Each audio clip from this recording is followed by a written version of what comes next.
আল্লাহর রসুল সাল্লাল্লাহু আলাইহি সাল্লাম বলেছেন, একদিন দুজন মহিলা তাদের সাথে দুটি সন্তানকে নিয়ে ছাগল চড়াতে বের হলো।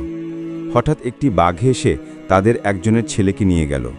সঙ্গের একজন মহিলা বলল, তোমার ছেলেটিকেই বাঘে নিয়ে গেছে। অন্য মহিলাটি বলল, না, বরং বাঘে তোমার ছেলেটি নিয়ে গেছে। অতঃপর তারা উভয় এ বিষয়ে দাউদ আলাইহিসসালামের নিকট সমাধানের জন্য বিচার প্রার্থী হল। সেখানে দুই মা এসে কাঁদতে কাঁদতে সব বললেন। তখন দাউদ আলাইহিসসালাম দুজনের কথা শুনে ছেলেটির বিষয়ে বয়স্কা মহিলাটির পক্ষে রায় দিলেন। তারপর তারা উভয়ে বেরিয়ে দাউদ আলাইহিসসালামের পুত্র সুলাইমান আলাইহিসসালামের নিকট গেলেন এবং তারা দুজনে তাকে ব্যাপারটি জানালেন। সুলাইমান আলাইহিসসালাম দয়ার চেয়ে বিচারের কৌশল নিয়ে ভাবলেন।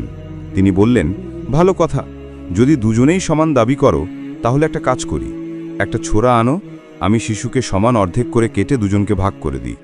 এ কথা শুনে অল্পবয়স্কা মহিলাটি বলে উঠল, তা করবেন না, আল্লাহ আপনার উপর রহম করুন, ছেলেটি তারই। এই কথা শুনেই সুলাইমান আলাইহিসসালাম দাঁড়িয়ে বললেন, আলহামদুলিল্লাহ, সত্যি মা তো তুমি। যে নিজের সন্তানকে বাঁচাতে নিজের অধিকারের দাবিও ছেড়ে দেয়, তিনিই প্রকৃত মা। তখন অল্পবয়স্কা মহিলাটির পক্ষে রায় দিলেন।